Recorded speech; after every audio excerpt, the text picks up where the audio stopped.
நடக்கும் ரகசிய அரசியல் ராணி தேனி எப்படி உருவாகிறது என்ற மிரள வைக்கக்கூடிய உண்மையை பார்க்கலாமா வாங்க. தேனீக்களின் வாழ்க்கை முறை பார்த்தீங்கன்னா மனிதர்களுக்கே பாடம் சொல்லித்தரக்கூடிய அளவுக்கு மிக சிறந்த ஒரு கட்டமைப்பாகும். ஒரு தேன்கூட்டில் ஆயிரக்கணக்கான தேனீக்கள் இருந்தாலும் அவை அனைத்துமே கட்டளையிட்டு வழி நடத்துவது ஒரே ஒரு ராணி தேனி மட்டும்தானா. அந்த ராணி தேனி இறந்து விட்டாலோ அல்லது வயதாகி விட்டாலோ அடுத்த தலைவியை அவை எப்படி தேர்ந்தெடுக்கப்படுகின்றன என்பது பலருக்கும் ஆச்சரியம் தரக்கூடிய ஒரு விஷயமாகும். தேன்கூட்டில் நடக்கக்கூடிய இந்த சுவாரஸ்யமான சிம்மாசன போர் பற்றி தெரிஞ்சு கொள்ளலாமா வாங்க. அதாவது பார்த்தீங்கன்னா பழைய ராணி தேனி கூட்டில் இருந்து வெளியேறினாலோ அல்லது இறந்து விட்டாலோ ஒட்டுமொத்த கூட்டத்திற்கும் உடனடியாக ஒரு புதிய தலைவி தேவைப்படும்.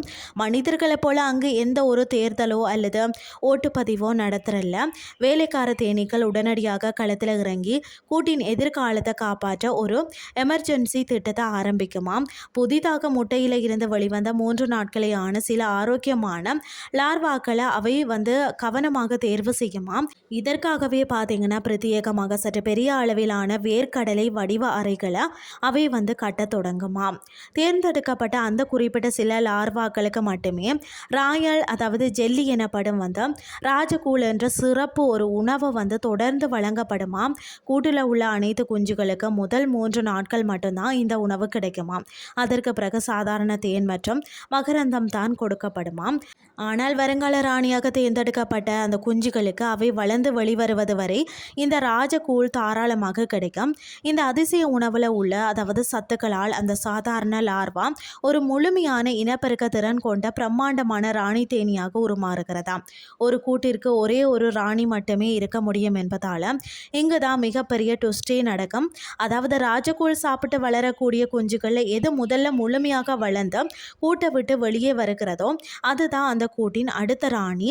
வெளியே வந்த அந்த முதல் தேனி செய்யக்கூடிய முதல் வேலை இன்னும் அறைக்குள்ள வளர்ந்து கொண்டிருக்கக்கூடிய தனது சகோதரிகளான மற்ற ராணி தேனீக்களை இரக்கமே இல்லாமல் கொன்று விடுவதுதான். எவ்வித போட்டியாளர்களுமே இல்லை என்பதை உறுதி செய்த பிறகுதான் அது தனது அரியணையில கம்பீரமாக அமர்ந்து ஒட்டுமொத்த கூட்டத்தையும் தன் கட்டுப்பாட்டுக்குள்ள கொண்டு வந்து விடுமாம். பார்க்க ஒரு சிறியதாக இருக்கும் தேனீக்களுக்குள்ளேயே இப்படி ஒரு பிரம்மாண்டமான அரசியல் நடக்கிறது என்பதை நினைக்கும் போதே ஆச்சரியமாகத்தான் இருக்கிறதா. தங்கள் இனம் அழிந்து விடக்கூடாது என்பதற்காக இயற்கையே அவற்றுக்கு சொல்லிக் கொடுத்த ஒரு அட்டகாசமான ஒரு சர்வைவல் ட்ரிக் தான் இது. ராணி இல்லாமல் ஒரு தேன்கூட்டுக்கு எந்த எதிர்காலமும் இல்லை என்பதை அவை மிக தெளிவாக புரிந்து வைத்துள்ளன. இன்றைய கிறிஸ்டி உங்களுக்கு பிரயோசனமாக அமைஞ்சிருக்கும்னு சொல்லி நானும் நம்புறேன். இதே மாதிரி மற்றும் ஒரு கிறிஸ்டின் வாயிலாக உங்களை சந்திக்கிறேன். நன்றி.